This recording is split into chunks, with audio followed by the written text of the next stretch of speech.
जय श्रीकृष्ण। नमस्कार दर्शक बंधु, माधव पवित्रवाणी कार्यक्रम आपण मानकु स्वागत करुच्ची। मु टैरो रीडर विद्याधर।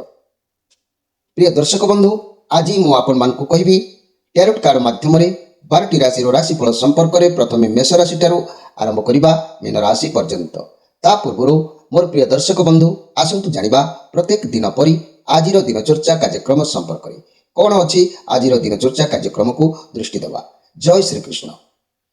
आज दांड पहरा बाट उषा मार्गशीर मास बा बिछा मास 21 दिन डिसेम्बर मासर 6 तारिख शनिवार। आज द्वितीय 43 दंड 25 रात्रि 11:32 पर्यंत। आज मृगशिरा नक्षत्र 10 दंड 57 दिवा 10:33 पर्यंत। आज शुभ योग तैतल्यकरण। तेबे आज जन्म होतुबा शिशुर मिथुन राशि शूद्र मतांतर वैश्यवर्ण देवगण दिवा 10:33 पर नरगण। आज मृत्यु होतुबा व्यक्तिर 2 पाद पुष्कर दोष रात्रि 11:32 पर 1 पाद पुष्कर दोष। फल पशु और कृषि संतान हानि। तेणु होमादि शांति अन्नवस्त्र स्वर्ण तंडुल मासदन और कांस्यपात्र दान विधेय। तेबे आज द्वितीया श्राद्ध। आज निषिद्ध खाद्य कहवाक गले बोईती कखारु भोजन निषेध रात्रि 11:32 पर पोटल भोजन निषेध। तेबे प्रिय दर्शक बंधु आज पर्व उत्सव पर ध्यान दियंतु। अद्य दांड पहरा बाट ओषा व्रत उपवास पंडु पूर्णिमा सह तृतीय दिवसर रात्रि 3 घड़ी समय पूजार कर्मकाल। व्रत साहित्य ओडिशा साहित्य एकाडेमी 133 पृष्ठार उल्लेख। विविध कार्यक्रम मन रखु। अद्य जम द्वितीया वेद पठन आज निषेध।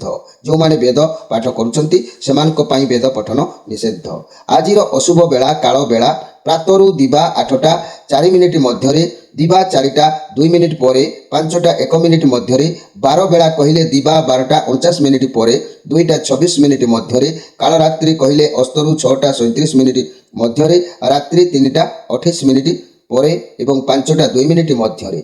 प्रिय दर्शक बंधु आज शुभ बेला अमृत योग को ध्यान दियंतु जे कि प्रातरु दिवा 6:55 मध्य 7:47 पर 10:11 मध्य 12:35 पर 3:46 मध्य 4:34 पर 5:01 मध्य रात्रि 12:14 पर। प्रिय दर्शक बंधु आज माहिंद्री योग को ध्यान दियंतु रात्रि 1:50 पर।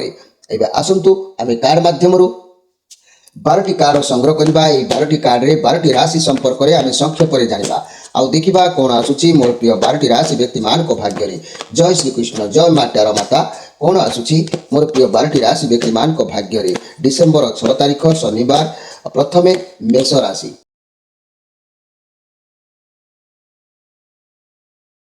जय श्री कृष्ण। प्रथमे जानिबा मेष राशि को विषय। मोर प्रिय मेष राशि आपण को पई कार्ड आसी 10 ऑफ वांस कार्ड आसी। कार्ड नेगेटिव थिले भी मध्य आपण नेगेटिव कार्ड अछि किंतु आपण आज प्रत्येक जिनिस प्रति आपणकर लोभ रहिबो। परिवार को छाड़िबा को आपण चाहबे नाही। समस्तंकर दायित्व को वहन करबा पई चेष्टा करिवे किंतु आपण को चिड़चिड़ा भाव लागिबो, थकापन लागिबो, समस्या बहुल भितर आपण गति करिवे। सबु पर भी आपण आज भगवान को बहुत प्रार्थना करेंगे। भगवान को पाखरे आपण को मन को समर्पण करेंगे। आपणकर जो लक्ष्य रे आपण अछंती आपणकर कार्य निश्चित भाव में सफल होबो। एथिरे संदेह करिवार किछि नाही। आपण मानक पई दिन आज बहुत भलो अछि। मोर प्रिय मेष राशि व्यक्ति माने एई मेष राशि व्यक्ति मानक पई मु कहिबी अवश्य वर्तमान स्थिति गंभीर अछि किंतु आज पई दिन भलो अछि। ए गंभीर स्थिति मनीष को बहुत तल को नहीं जाए। तथापि आज मु किसी जीवन शत्रु विषय आपण मान को कहबी। मन रखु जो मनीष जीवन में कौन कौन शत्रु थाए से विषय में आपण मान को कहवाक चाहूँगी जे कि प्रत्यक्ष शत्रु। मन रखु मेष राशि व्यक्ति माने जहाँ ठारे मनुष्य शत्रु भाव रखी थाए ये हूँ प्रत्यक्ष शत्रु। आउ अप्रत्यक्ष शत्रु अर्थात जी सम्मुख भाव में आसी न थाए समस्त प्रकृति शत्रु भाव में व्यापी थाए ताकू अप्रत्यक्ष शत्रु भाव में कहुए। किंतु करज शत्रु करज नेबा मनुष्यर पूर्ण शत्रु अटे एवं कारण पैसा असूल करने को बर्बाद जितेबाला आसी मनुष्यर कबाट पाखे ठक ठक ठक ठक करे धमक दे थाए से को अनुभव नहेले कई बुझीपारे ना। से करज शत्रु मनुष्यर उन्नति पथरे बाधक सृष्टि करि थाए। ତେଣୁ ଆପଣ ଭାଙ୍ଗି ପଡ଼ିବା ଆବଶ୍ୟକ ନାହିଁ। ଜୀବନରେ ଏମିତି ସମସ୍ୟା ଆସିଥାଏ, ମଣିଷ ଭୁଲ ପଥକୁ ଆପଣେଇଥାଏ, ତାକୁ ସେତେବେଳେ ବହୁତ ସୁମଧୁର ଲାଗିଥାଏ, କିନ୍ତୁ ତାହାର ପରିଣାମରୁ ମୁକ୍ତ ହେବା ପାଇଁ ଆପଣଙ୍କ ରାଶିର ଅଧିପତି ଗ୍ରହ ହେଉଛନ୍ତି ମଙ୍ଗଳ, ଆଉ ଆପଣଙ୍କ ଉପରେ ପ୍ରଭାବ ପଡ଼ିଛି ଶନିଙ୍କର। ତେଣୁ ଆପଣ ମଙ୍ଗଳଙ୍କ ପାଇଁ ଅସଲି ତିନିମୁଖୀ ରୁଦ୍ରାକ୍ଷର ଆଉ ମଙ୍ଗଳ ଗ୍ରହଙ୍କର ଦିବ୍ୟ କବଚ ଏହାକୁ ବିଶ୍ୱାସର ସହିତ ଗ୍ରହଣ କରନ୍ତୁ। ଆଉ ଶନିଙ୍କ ପାଇଁ ଉଚିତ ପ୍ରତିକାର ବିନା ମୂଲ୍ୟରେ ମଧ୍ୟ କରିପାରିବେ। ଆମର ଚ୍ୟାନେଲ ମାଧ୍ୟମରେ ଯୋଗାଯୋଗ କରି ଆପଣ ଉପକୃତ ହୋଇପାରିବେ ମୋର ପ୍ରିୟ ମେଷ ରାଶିର ବ୍ୟକ୍ତିମାନେ। ତେଣୁ ଆଜି ଦିନ ଆପଣଙ୍କ ପାଇଁ ନିଶ୍ଚିତ ଭଲ ରହିବ, ଟେନସନ୍ ନିଅନ୍ତୁ ନାହିଁ। ଏବେ ଆସନ୍ତୁ ଦେଖିବା ବୃଷ ରାଶିଙ୍କ ବିଷୟରେ। ବୃଷ ରାଶି 3 of Wands କାର୍ଡ଼ ଆସିଛି, ଯାହାକି ବୃହସ୍ପତିଙ୍କର କାର୍ଡ଼ ଅଛି। ଆପଣଙ୍କର ସମ୍ମାନ ଆଜି ମିଳିବ। ଧ୍ୟାନ ଆଜି ପୁରା କାମରେ ରଖିବା ପାଇଁ ପ୍ରଥମରୁ ଷ୍ଟାର୍ଟିଂରୁ ଉଦ୍ୟମ ଜାରି ରଖିବେ। ଆପଣ ବାହାରୁ କିଛି ଚାକିରି ବ୍ୟବସାୟ କିମ୍ବା କୌଣସି ପ୍ରପୋଜାଲକୁ ନେଇକି ଚିନ୍ତା ଭିତରେ ଆଜି ରହିବେ। ଆଉ ଇଏ ବି ମଧ୍ୟ ପଜିଟିଭ୍ କାର୍ଡ଼ ଅଛି। ଇଏ କାର୍ଡ଼ ଦର୍ଶାଉଛି ଯେ ଆପଣଙ୍କର ଯାହା ସିଚୁଏସନ୍ ଅଛି, ଆପଣଙ୍କର ଯାହା ବି ସିଚୁଏସନ୍ ଅଛି ଆପଣ ତାକୁ ଆପଣ ଗ୍ରହଣ କରିବେ ଏବଂ ତେବେ ଆଗକୁ ଗ୍ରୋ ନିଶ୍ଚିତ ଭାବରେ ହେବ। ତେବେ ଯାଇକି ଆପଣଙ୍କୁ ରିଲାକ୍ସ ମିଳିବ ମୋର ପ୍ରିୟ ବୃଷ ରାଶି। ଆଜି ଆପଣଙ୍କ ମନ ଭିତରେ ଆଳସ୍ୟ ଭାବକୁ ପରିହାର କରନ୍ତୁ, ଦୂର କରନ୍ତୁ, ତେବେ ଯାଇକି କାର୍ଯ୍ୟରେ ଆପଣ ସଫଳତା ପାଇବେ। ଆଳସ୍ୟ କଲେ କର୍ମର ଫଳଦାତା କେବେ ବି ଆପଣଙ୍କୁ କ୍ଷମା ଦେବେ ନାହିଁ। ସବୁ କ୍ଷେତ୍ରରେ ଆପଣ ମନର ବଳ ରଖନ୍ତୁ, ଜୋଶ ରଖନ୍ତୁ, ଭଗବାନଙ୍କ ଉପରେ ଧ୍ୟାନ ଦିଅନ୍ତୁ, ଉଦ୍ୟମ ଜାରି ରହୁ, କାର୍ଯ୍ୟରେ ନିଶ୍ଚିତ ସଫଳ ହେବେ। କିନ୍ତୁ ଆଜି ଆପଣଙ୍କର ଖାଲି ଶୋଇ ଶୋଇ ଆପଣଙ୍କର ଦିନ ଆଳସ୍ୟ ବୃଦ୍ଧି ହେବ, ଭାବନା ଭିତରେ ହଜିଯିବାର ସମ୍ଭାବନା ରହୁଛି। ତେଣୁ ଆଜି ଆଳସ୍ୟତାକୁ ପରିତ୍ୟାଗ କରନ୍ତୁ ମୋର ପ୍ରିୟ ଯାହାକି ବୃଷ ରାଶିର ବ୍ୟକ୍ତିମାନେ। ବୃଷ ରାଶିର ବ୍ୟକ୍ତିମାନେ ଆଜି ମୁଁ ଆପଣମାନଙ୍କୁ କହିବି ଯେ କି ମଣିଷ ଜୀବନର ଶତ୍ରୁ ବିଷୟରେ, ଭାଗ୍ୟହୀନତା ଶତ୍ରୁ ବିଷୟରେ ମୁଁ ଆପଣମାନଙ୍କୁ କହୁଛି। ମନେ ରଖନ୍ତୁ, ଭାଗ୍ୟହୀନତା ଶତ୍ରୁ କହିଲେ କ'ଣ ହୋଇଥାଏ ନା ଭାଗ୍ୟହୀନ ଯୋଗୁରୁ ବର୍ତ୍ତିବା ମହାକଷ୍ଟ ହୋଇଥାଏ ମୋର ପ୍ରିୟ ବୃଷ ରାଶିର ବ୍ୟକ୍ତିମାନେ। ଭାଗ୍ୟରେ ଯେବେ ସୁଖ ନାହିଁ ତାହେଲେ ମନୁଷ୍ୟ ତାର ଭାଗ୍ୟ ଉନ୍ନତି କରିବା ଲାଗି ଯେତେ ଚେଷ୍ଟା କଲେ ବି ତାହା ମଧ୍ୟ କେବେ ସଫଳ ହୋଇନଥାଏ। କିନ୍ତୁ ଭାଗ୍ୟ ସୁଖ ନାହିଁ କହିଲେ ତାହା ଅତ୍ୟୁକ୍ତି ହେବ।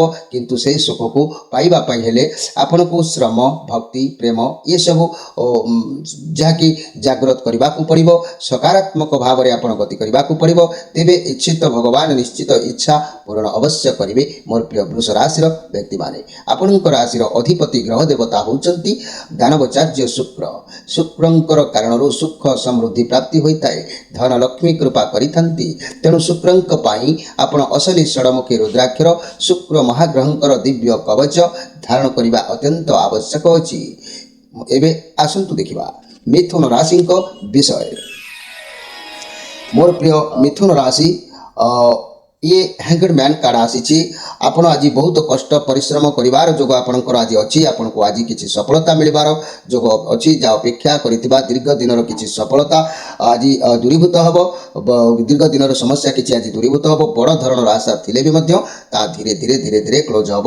କିନ୍ତୁ ପରିଶ୍ରମ ଜାରି ରଖନ୍ତୁ, ଭଲ ଦିନ ଆଗକୁ ଆସୁଛି। ବୃହସ୍ପତି ଭଗବାନଙ୍କ ଦୟା ଆପଣଙ୍କ ଉପରେ ରହିବ, ସଫଳତା ଅବଶ୍ୟ ଆପଣଙ୍କୁ ପ୍ରାପ୍ତି ହେବ, ଏଥିରେ ସନ୍ଦେହ କରିବାର କିଛି ନାହିଁ ମୋର ପ୍ରିୟ ଯାହାକି ମିଥୁନ ରାଶିର ବ୍ୟକ୍ତିମାନେ। ତେଣୁ ଉଚିତ ପରିଶ୍ରମର ଭଲ ମୂଲ୍ୟ ସେଲିବ୍ରେସନ୍ ଆପଣଙ୍କୁ ପ୍ରାପ୍ତି ହେବ। ଆପଣ ଗୁରୁବାର ଦିନ ବୃହସ୍ପତି ଯେହେତୁ ଗୋଚରରେ ଆପଣଙ୍କର ଅଛନ୍ତି, ଯେହେତୁ ଅଶୁଭ ସ୍ଥିତି, ଚନ୍ଦ୍ର ଶୁଭ ସ୍ଥିତି ହେତୁ ସମଫଳ ପ୍ରଦାନ କରୁଛନ୍ତି। ତେଣୁ ବୃହସ୍ପତିଙ୍କର କାର୍ଡ଼ ଯେତେବେଳେ ଆସିଛି, ଏ କାର୍ଡ଼ ଦର୍ଶାଉଛି ବୃହସ୍ପତି ଭଗବାନଙ୍କର ପୂଜା କରନ୍ତୁ, ଦର୍ଶନ କରନ୍ତୁ। ଓಂ ବ୍ରୂଂ ବୃହସ୍ପତେ ନମ ଏ ମନ୍ତ୍ରକୁ ଆପଣ ଜପ କରନ୍ତୁ, ତେବେ ନିଶ୍ଚୟ ପ୍ରାପ୍ତ ସଫଳତା ଆପଣଙ୍କୁ ମିଳିବ। ଘର ପରିବାର ଦାମ୍ପତ୍ୟ ଜୀବନ ଖୁସି ରହିବ। ଲଭ୍ ରିଲେସନ୍ ନୂଆ କିଛି ଆସିବାର ଯୋଗ ଦେଖାଦେବ, ନୂଆ ସେଲିବ୍ରେସନ୍ ହୋଇପାରେ। ବ୍ୟବସାୟ ମାନେ କିଛି ସଫଳତା ହସ୍ତାନ୍ତର କରିବା ସହିତ ଛାତ୍ରଛାତ୍ରୀମାନେ ପରିଶ୍ରମ ଜାରି ରଖନ୍ତୁ, ଆଗକୁ ନିଶ୍ଚିତ ପୂର୍ଣ୍ଣ ସଫଳତା ପ୍ରାପ୍ତି ହେବ। ଏହି ମିଥୁନ ରାଶିର ବ୍ୟକ୍ତିମାନେ ଆଜିର ସ୍ପେଶାଲ କାର୍ଯ୍ୟକ୍ରମରେ ମୁଁ ଆପଣମାନଙ୍କୁ କହିବାକୁ ଚାହୁଁଛି, ମଣିଷ ଜୀବନରେ ଏକ ଶତ୍ରୁର କଥା। ମଣିଷ ଜୀବନରେ ଭାର୍ଯ୍ୟା ଶତ୍ରୁ। ଭାର୍ଯ୍ୟା ଶତ୍ରୁ କହିଲେ କ'ଣ ହୁଏ ନା ମନୁଷ୍ୟର ଅତି ନିଜର ତାର ଭାର୍ଯ୍ୟା ହୋଇଥାଏ। ତେଣୁ ସ୍ତ୍ରୀ ପୁରୁଷ ଦୁଇ ଅଙ୍ଗ ମିଳି ଏକ ପବିତ୍ର ବ୍ୟକ୍ତିର ଉତ୍ପତନ କରିଥାନ୍ତି। ଯଦି ଆପଣର ପତ୍ନୀ ଯେବେ କୁମାର୍ଗରେ ଗତି କଲା, ରୋଗିଣୀ ହୋଇଗଲା, ଜୀବନ ଏପରି ଭାର୍ଯ୍ୟା ପୁରୁଷର ଆଉ ଏକ ପରମ ଶତ୍ରୁ ହୋଇ ତା ଆଗରେ ଠିଆ ହୋଇଥାଏ, ତାର ଜୀବନ ବୃଥା ହୋଇଯାଇଥାଏ। ତେଣୁ ମୋର ପ୍ରିୟ ମିଥୁନ ରାଶିର ବ୍ୟକ୍ତିମାନେ, ଆପଣଙ୍କ ଜୀବନରେ ଭଲ ସେଲିବ୍ରେସନ୍, ଭଲ ପରିବର୍ତ୍ତନ, ଭଲ ଖୁସି, ଭଲ ଦୁଃଖରୁ ମୁକ୍ତ ପାଇବା ପାଇଁ ଆପଣଙ୍କ ରାଶିର ଅଧିପତି ଗ୍ରହ ହେଉଛନ୍ତି ତାରାତନୟ ବୁଧ ବୁଧଙ୍କ ପାଇଁ ଚାରିମୁଖୀ ଅସଲି ରୁଦ୍ରାକ୍ଷର ଧାରଣ କରନ୍ତୁ। ବୁଧ ଦାରକ ଗଛର କବଚ ଧାରଣ କରନ୍ତୁ। ଦେଖିବେ ସମୟ ନିଶ୍ଚିତ ଆପଣଙ୍କୁ ସାଥ ଦେବ। ଯାହା ବି ସମସ୍ୟା ହେଇଛି ନିଶ୍ଚିତ ପଜିଟିଭ୍ ଚିନ୍ତାଧାରାରେ ରୁହନ୍ତୁ। ସମୟ ପରିବର୍ତ୍ତନ ଆସିବ। ଏବେ ଆସନ୍ତୁ ଦେଖିବା କର୍କଟ ରାଶିଙ୍କ ବିଷୟରେ। ମୋର ପ୍ରିୟ କର୍କଟ ରାଶି, ଆପଣଙ୍କ ପାଇଁ କାର୍ଡ଼ ଆସିଛି 10 ଅଫ୍ କପ୍ କାର୍ଡ଼ ଆସିଛି। ପଜିଟିଭ୍ କାର୍ଡ଼ ଅଛି। ଆପଣ ଆଜି ନୂଆ କୌଣସି ଜାଗାକୁ ଯାଇପାରନ୍ତି, ନୂଆ ଘରକୁ ଯାଇପାରନ୍ତି, ନୂଆ ବନ୍ଧୁକୁ ସାକ୍ଷାତ କରିପାରନ୍ତି। ଆଜି ବିବାହ ପ୍ରସ୍ତାବ କିଛି ଆସିପାରେ। ଆପଣଙ୍କ ଅନ୍ତରରୁ ଆଜି ଆନନ୍ଦ ପ୍ରାପ୍ତି ଅଛି। ବହୁତ ଭଲରେ ଦିନ ଆପଣଙ୍କର ଗତି କରିବ। ଆପଣଙ୍କ ଫ୍ୟାମିଲି ଲାଇଫ୍ ବହୁତ ଭଲ ରହିବ। ପରିବାର ଲୋକଙ୍କ ସହିତ ସପୋର୍ଟ ରହିବ। ଦୁଃଖ ମୁଣ୍ଡ ଉପରୁ ହଟିଯିବ। ପରିବାରର ଛୋଟ ମୋଟ ପାର୍ଟି ହେଇପାରେ। ଯାହା ବି କାର୍ଯ୍ୟ କରିବେ ସବୁ ସଫଳ ମିଳିବ। ଆପଣଙ୍କୁ ସବୁ ଇଚ୍ଛା ନିଶ୍ଚିତ ଭାବରେ ପୂରଣ ହେଇପାରିବ। କିନ୍ତୁ ଆଜି ଆପଣଙ୍କ ହାତରୁ କିଛି ଅର୍ଥ ବ୍ୟୟ ହେଇପାରେ, କିଛି ଅର୍ଥ ଖର୍ଚ୍ଚ ହେଇପାରେ। ତେଣୁ ଆପଣ ସେଥିପ୍ରତି ଆପଣ ମଧ୍ୟ ଆଜି ଖୁସି ବି ଅନୁଭବ କରିପାରନ୍ତି। ମୋର ପ୍ରିୟ କର୍କଟ ରାଶିର ବ୍ୟକ୍ତିମାନେ, এই କର୍କଟ ରାଶିର ବ୍ୟକ୍ତିମାନଙ୍କ କଥା ମୁଁ ଯଦି କହିବାକୁ ଯିବି ତାହେଲେ ମନେ ରଖନ୍ତୁ, ଜୀବନର ଏକ ଶତ୍ରୁ ବିଷୟରେ ମୁଁ ଆପଣମାନଙ୍କୁ କହିବାକୁ ଚାହୁଁଛି। ମଣିଷ ଜୀବନର ଗୋଟିଏ ଶତ୍ରୁ ମନେ ରଖନ୍ତୁ, ରୋଗ ଶତ୍ରୁ। ମନୁଷ୍ୟର ସମସ୍ତ ଥାଇ ସେ ଆଜୀବନ ରୋଗୀ ହେଲେ ସେ କୌଣସି ପ୍ରଗତି ପଥରେ ଆଗକୁ ଯାଇପାରିବ ନାହିଁ। ତାର ସମସ୍ତ ଉଦ୍ୟମ ବିଫଳ ହୋଇଥାଏ। ବଞ୍ଚିବାର ଆଗ୍ରହ ଆଦୌ ରହେ ନାହିଁ। ତେଣୁ ଏହି ରୋଗଠାରୁ ବା ଏହି ରୋଗ ଶତ୍ରୁଠାରୁ ତ୍ରାହି ପାଇବା ଖୁବ୍ କଷ୍ଟକର ହୋଇଥାଏ। ତେଣୁ ମୋର ପ୍ରିୟ କର୍କଟ ରାଶିର ଭାଇ ଭଉଣୀମାନେ, ଆପଣଙ୍କ ରାଶିର ଅଧିପତି ଗ୍ରହ ହେଉଛନ୍ତି ଚନ୍ଦ୍ର। ଚନ୍ଦ୍ର ମହାଗ୍ରହଙ୍କର ଏକ ଦିବ୍ୟ କବଚ ଧାରଣ କରନ୍ତୁ। ଚନ୍ଦ୍ରଙ୍କ ପାଇଁ ଅସଲି ଦୁଇମୁଖୀ ରୁଦ୍ରାକ୍ଷର ଧାରଣ କରନ୍ତୁ। ନିଜ ଶରୀରକୁ ସୁସ୍ଥ ସବଳ ରଖିବା ପାଇଁ ଆପଣ ସବୁବେଳେ ଜାଗ୍ରତ ରୁହନ୍ତୁ।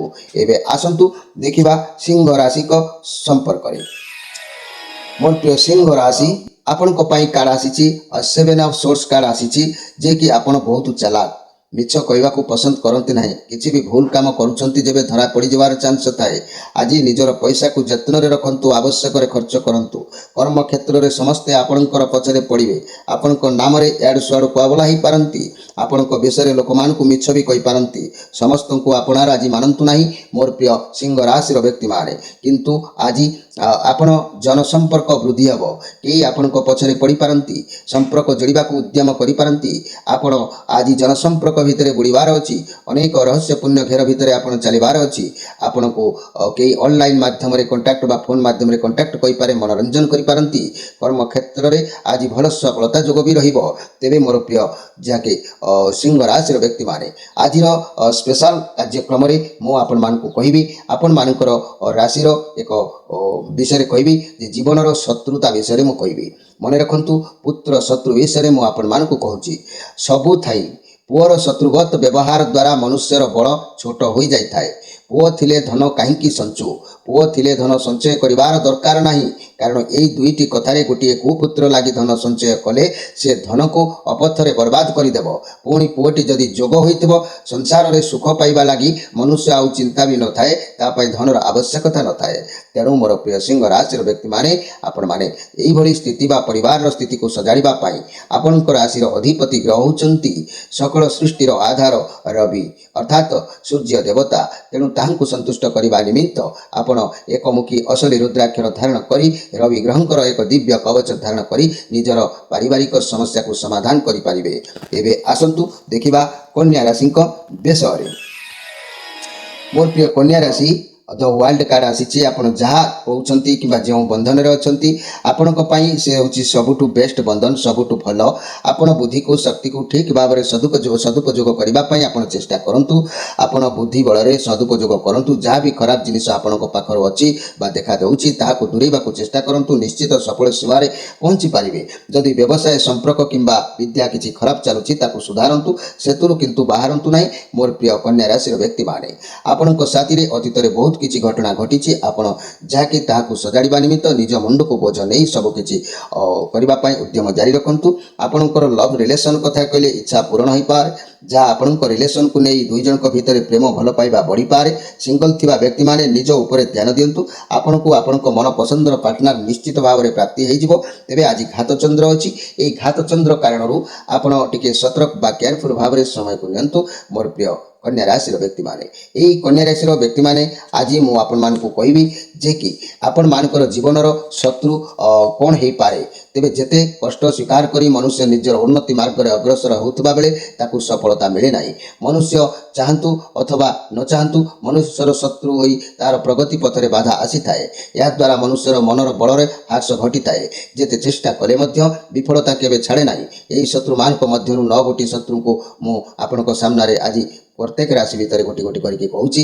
ମନେ ରଖନ୍ତୁ, ପ୍ରତ୍ୟକ୍ଷ ଶତ୍ରୁ ଯାହାଙ୍କଠାରେ ମନୁଷ୍ୟର ଶତ୍ରୁ ଭାବ ରହିଥାଏ, ଆଉ ଅପ୍ରତ୍ୟକ୍ଷ ଶତ୍ରୁ କହିଲେ ଯିଏ ସମ୍ମୁଖ ଭାବରେ ଆସିନଥାଏ ତାଙ୍କର ସମସ୍ତ ପ୍ରକୃତି ଶତ୍ରୁ ଭାବରେ ବ୍ୟାପିଥାଏ।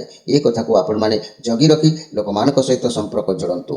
ଏବେ ଆସନ୍ତୁ ଦେଖିବା ତୁଳା ରାଶିଙ୍କ ବିଷୟରେ। ମୋର ପ୍ରିୟ ତୁଳା ରାଶି, ଆପଣମାନଙ୍କ ପାଇଁ କାର୍ଡ଼ ଆସିଛି, ଏସ୍ ଅଫ୍ ସୋର୍ସ କାର୍ଡ଼ ଆସିଛି, ରବିଙ୍କର କାର୍ଡ଼ ଅଛି। ଆପଣଙ୍କ ମୁଣ୍ଡକୁ କିଛି ନୂଆ ଆଇଡ଼ିଆ ଆଜି ଆସୁଛି, ଆଉ କିଛି ଆରମ୍ଭ କରିବାର ଯୋଗ କହୁଛି। ଆପଣଙ୍କୁ ଗୁଡ୍ ନ୍ୟୁଜ୍ କିଛି ମିଳିବାର ସୂଚନା ଆଜି ଅଛି।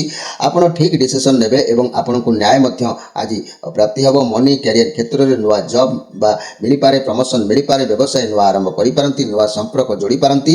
ଫାଇନାନ୍ସିଆଲ କ୍ଷେତ୍ରରେ ଭାବିଚିନ୍ତି ଇନଭେଷ୍ଟମେଣ୍ଟ କରନ୍ତୁ। ମୋର ପ୍ରିୟ ଯାହାକି ବିଛା ରାଶିର, ମୋର ପ୍ରିୟ ତୁଳା ରାଶିର ବ୍ୟକ୍ତିମାନେ ଯିଏକି ଆଜି ଅନ୍ୟର ଉପକାର କରିବେ, ଅନ୍ୟ ପାଇଁ ଆପଣ ଆଶୀର୍ବାଦ ମଧ୍ୟ ପାଇପାରିବେ। ଆପଣଙ୍କର ମନକୁ ଉଚିତ ସତ୍ ପଥରେ ନେବା ପାଇଁ ଉଦ୍ୟମ ଜାରି ରଖନ୍ତୁ। ଆଜିର ସ୍ପେଶାଲ କାର୍ଯ୍ୟକ୍ରମରେ ମନେ ରଖନ୍ତୁ, ଜୀବନର ଶତ୍ରୁ ବିଷୟରେ ମୁଁ ଆପଣମାନଙ୍କୁ କହୁଛି।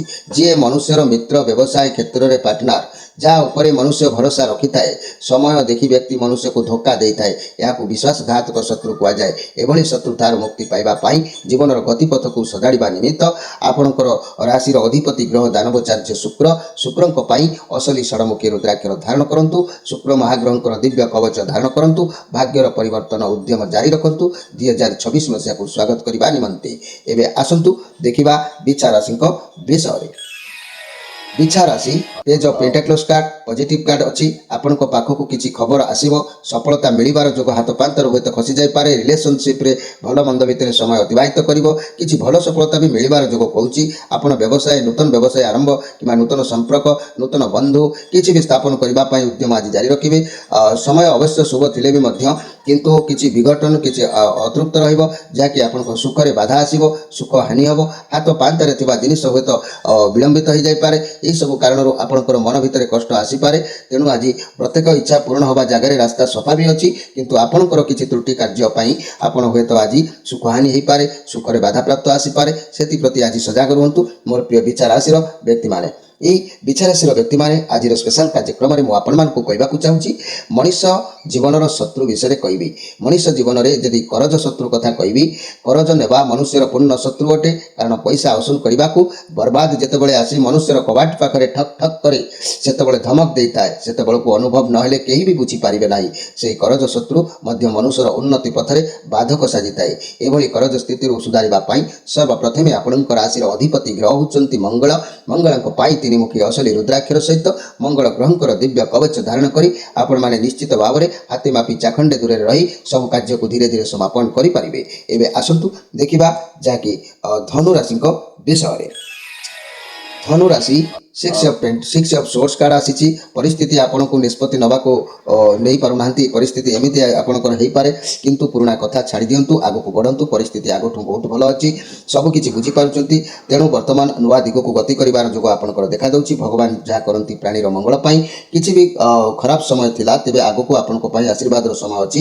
ଭଗବାନ ଆପଣଙ୍କୁ ସାଥିରେ ଅଛନ୍ତି, ସବୁ ସମସ୍ୟାରୁ ସେ ଆପଣଙ୍କୁ ରକ୍ଷା ମଧ୍ୟ କରୁଛନ୍ତି। ଆଉ ଆଜି ବି ମଧ୍ୟ ଆପଣଙ୍କର ଇଚ୍ଛା ଆଉ ମନ ଉତ୍ସାହିତ ରହିବ। ପ୍ରତି କ୍ଷେତ୍ରରେ ଆପଣ ଉଦ୍ୟମ ଜାରି ରଖିବେ। ମୋର ପ୍ରିୟ ଧନୁରାଶି, ଆଜିର ସ୍ପେଶାଲ କାର୍ଯ୍ୟକ୍ରମରେ ମୁଁ ଆପଣମାନଙ୍କୁ କହିବାକୁ ଚାହୁଁଛି, ମଣିଷ ଜୀବନର ଯଦି କିଛି ଶତ୍ରୁ ଥାଏ ତାହେଲେ ମଧ୍ୟରୁ ଗୋଟିଏ ଶତ୍ରୁ ମନେ ରଖନ୍ତୁ, କରଜ ଶତ୍ରୁ। କରଜ ନେବା ମନୁଷ୍ୟର ପୂର୍ଣ୍ଣ ଶତ୍ରୁ ଅଟେ, ଆଉ କରଜ ଦେବା ବି ମଧ୍ୟ ପୂର୍ଣ୍ଣ ଶତ୍ରୁ ଅଟେ। କାରଣ ପଇସା ଅସୁଲ କରିବାକୁ ବର୍ବାଦ ଯେତେବେଳେ ଆସି ମନୁଷ୍ୟର କବାଟକୁ ଠକ୍ ଠକ୍ କରେ, ଧମକ ଦିଏ, ସେତେବେଳେ ସେ ପୋଜିସନରେ ସେ ବ୍ୟକ୍ତି ଅନୁଭବ ନ କଲେ କେହି ବୁଝିପାରିବେ ନାହିଁ। ସେହି କରଜ ଶତ୍ରୁ ମଧ୍ୟ ମନୁଷ୍ୟର ଉନ୍ନତି ପଥରେ ବାଧକ ସାଜିଥାଏ, ଅଶୁଭ ପରିଣାମତି ଗତି କରିଥାଏ। ତେଣୁ ଏଭଳି ସ୍ଥିତିରୁ ଆପଣଙ୍କୁ ମୁକ୍ତ ହେବା ପାଇଁ ଆପଣଙ୍କ ରାଶିର ଅଧିପତି ଗ୍ରହ ଯାହାକି ଦେବଗୁରୁ ବୃହସ୍ପତିଙ୍କ ପାଇଁ ଅସଲି ପଞ୍ଚମୁଖୀ ରୁଦ୍ରାକ୍ଷର ସହିତ ବୃହସ୍ପତିଙ୍କର ଦିବ୍ୟ କବଚ ଧାରଣ କରନ୍ତୁ। ନିଶ୍ଚିତ ଭାବରେ ଏହିଭଳି ସମସ୍ୟା ସବୁ ଆପଣଙ୍କ ମନ ଭିତରୁ ନିଶ୍ଚିତ ହଟିବ। ଏହି ପର୍ଦ୍ଦା ହଟିଲେ ଆପଣଙ୍କର ଭାଗ୍ୟ ନିଶ୍ଚିତ ଉନ୍ନତି ପଥରେ ଗତି କରିପାରିବ। ଏବେ ଆସନ୍ତୁ ଦେଖିବା ମକର ରାଶିଙ୍କ ବିଷୟରେ। मोर प्रिय मकर राशि नाइट ऑफ पेंटाक्लस आपन स्वभाव आज शांत सरल रहिबो कैरियर रिलेटेड कार्य आगक बढ़िबा पई उद्यम जारी रखिबे निष्ठार सहित सफलता प्राप्ति हबो अर्थ कैरियर बाबद में बहुत भल फल जोग कहूची किछि भी समस्या थिले ता दूरीभूत हबो आपन पक्षरे व्यायाम करंतु स्वास्थ्य ठीक रहिबो मोर प्रिय जहाँकि मकर राशि व्यक्ति मैंने आपणकर यही स्वभाव देखि लोक मैंने आपन को पसंद करेंगे आपणकर गर्व भाव भी कौन कारण नहीं कि बढ़ी पारे से गर्व भाव को आपण मनरू प्रत्याहार करंतु कार्य निश्चित सफलता पाइपर आज स्पेशल कार्यक्रम में मोर प्रिय मकर राशि व्यक्ति मैंने मुझे चाहूँगी मनुष्य जीवन दारिद्रता शत्रु विषय ध्यान दिंतु मनुष्यर दारिद्रता निर्दय जीवन में पूर्व शत्रु भाव में ठिया होता है एपरी मनुष्य दरिद्र होगा एक परम अभिशाप होता है दारिद्रता हेतु प्रगति पथ बाधा आसी थाए बारंबार मनुष्य को अपमान को सह्य करने को बंची रहे एपरी शत्रु कबल रक्षा पाइबापी आदौ सहज हो न थाए तेणु आपण राशि अधिपति ग्रह होती कर्मर फलदाता न्यायर प्रतीक शनि देवता शनि को सर्वप्रथम संतुष्ट करंतु मोर प्रिय मकर राशि व्यक्ति माने शनि असली सप्तमुखी रुद्राक्षर सहित दिव्य कवच शनि धारण करंतु निश्चित एभली समस्या आपण माने मुक्त होई निजर गतिपथ को परिवर्तन करें एवं आसतु देखा कुंभ राशि विषय मोर प्रिय कुंभ राशि क्वीन ऑफ कप समस्त को आज ममता बंधन में बांधिकी रखिए आज आप परिवार दायित्व ग्रहण करेंगे समय बहुत भल रोचे लोक मानू साहाय्य करेंगे समस्त उत्तम शिक्षा भल पाइबा भितर आप बांधि रखिए पॉजिटिव कार्ड अच्छी आपण भल दिन निश्चित भाव में अच्छी आज कौन कथा को कौन कार्य को करने कार परामर्श आज आप लोड़ी पारती कार मत भी आप नहीं पारती जहाँ भी नियंतु आज दिन आपण भल रोट हेले पचारि बड़ हेले विचारी एमती गोटे कथा अच्छी तेणु परामर्श नियंतु जदि मन भितर कौन कथा को लेकिन आपंकर अवशेष सृष्टि होची आज स्पेशल कार्यक्रम में मुझे चाहूँगी जहाँकि मोर प्रिय कुंभ राशि व्यक्ति मैंने मनुष्य जीवन एक शत्रु विषय मुझे चाहूँगी जे रोग शत्रु मनुष्यर समस्त थाई आजीवन रोगी जदि मनुष्य हो जाए से कौन प्रगति पथ में आगक बढ़ी पार ना समस्त उद्यम विफल होता है तार बंचार आग्रह आदौ मन में रहे ना यही रोग शत्रु ठार त्राही मारिबा बहुत कष्टकर होता है तेणु आपण मैंने जदि उचित माने प्रतिकार करेंगे अर्थात आपणकर राशि अधिपति ग्रह देवता होती कर्मर फलदाता न्यायर प्रतीक से शनि देवता तेणु शनि को सर्वप्रथम संतुष्ट करने असली सप्तमुखी रुद्राक्षर एवं शनि ग्रहंकर एक दिव्य कवच धारण करी एभली समस्या मुक्त हूँ आउ भाग्य को परिवर्तन करी उद्यम पथरे अग्रसर हूँ एवं आसतु देखा मीन राशि विषय मीन राशि 6 ऑफ पेंटाक्लस आपण पाखे माने संबल रहिबो जहाँ को किसी आवश्यकता साहाय्य होबाक अच्छी आपण साहाय्य करंतु जो साहाय्य आपण को माने परे भी आर्थिक समस्या आशीर्वाद प्राप्त आपन को जोगेब तेणु आप मन रखु अनाथ आश्रम बुद्धाश्रम भगवान कौन संस्था प्रतिष्ठित कौन संस्था धर्म कार्य जो मान अर्थ अच्छी से निवेश करूँ ना अर्थ नथिले भी कार हाथ को साहस दिंतु मन को बल दिंतु एभली कौन कार्य कर आपन को आज पूर्ण सफलता मिल आशीर्वाद मिल ता ना आप जहाँ भी उद्यम करेंगे पराजय हे एतद व्यतीत अन्य जो कम आज हस्तक्षेप करूँ ना कहीं आप पराजय हो तेणु आज उद्यम करूँ कि पुण्य आशार पुण्य करंतु भविष्य में ताहा आपन को सुंदर समय साहाय्य करिवो आज स्पेशल कार्यक्रम में मुझे चाहूँगी मोर प्रिय जहाँकि मीन राशि व्यक्ति माने जीवन एक 9 गोटी शत्रु विषय मुझे कहवाक चाहूँगी जो 9 गोटी शत्रु अच्छी मुझा भर गोटे शत्रु विषय आपन को कहूँ मन रखु जहाँ ठारे मनुष्य शत्रु भाव रखी थाए ताको प्रत्यक्ष शत्रु कहुए अप्रत्यक्ष शत्रु कहले जी सम्मुख भाग में आसी थाए समस्त प्रकृति शत्रु भाव में व्यापी थाए ताको अप्रत्यक्ष शत्रु भाव में कहुए किंतु मनुष्यर दारिद्रता शत्रु बेलिकी गोटे अच्छी जहाँ मनुष्यर दारिद्रता और निर्धयता जीवन में पूर्व शत्रु भाव में ठिया होता है एवं एपरी मनुष्य दरिद्र हेबा एक परम अभिशाप हो जाए दारिद्रता हेतु प्रगति पथ में बाधा होता है बारंबार मनुष्य अपमान को सह्य कर बंची रहा पड़ता है एपरी शत्रु कबल रक्षा पाइबा आदौ सहजकर हो न थाए तेणु एपरी शत्रु कबल मुक्ति होगाक हेले आपंकर राशि अधिपति ग्रह होती देवगुरु बृहस्पति को संतुष्ट रखिले सब समस्यार समाधान आपको मिलता है तेणु देवगुरु बृहस्पति को संतुष्ट रखा हेले असली पंचमुखी रुद्राक्षर सहित देवगुरु बृहस्पति दिव्य ग्रह कवच को धारण करूँ भाग्यर परिवर्तन करूँ एभली दारिद्रता शत्रु आपण उद्धार पातु प्रिय दर्शक बंधु आज ये 12टी राशि संपर्क में संक्षेप में मुझे जीवन शत्रु विषय किसी स्पेशल कार्यक्रम में कही अधिक तो कहवा संभव नुह तथापि आप आशा करुच्ची निश्चित निज भाग्य को परिवर्तन करने आपण मैंने उद्यम जारी रखिए सरल जीवन बीतेवाई भगवान को ऊपर विश्वास रखी आगक निश्चित भाव में बढ़े आज तो समय होती आपण मान विदाय नहीं रोची नमस्कार।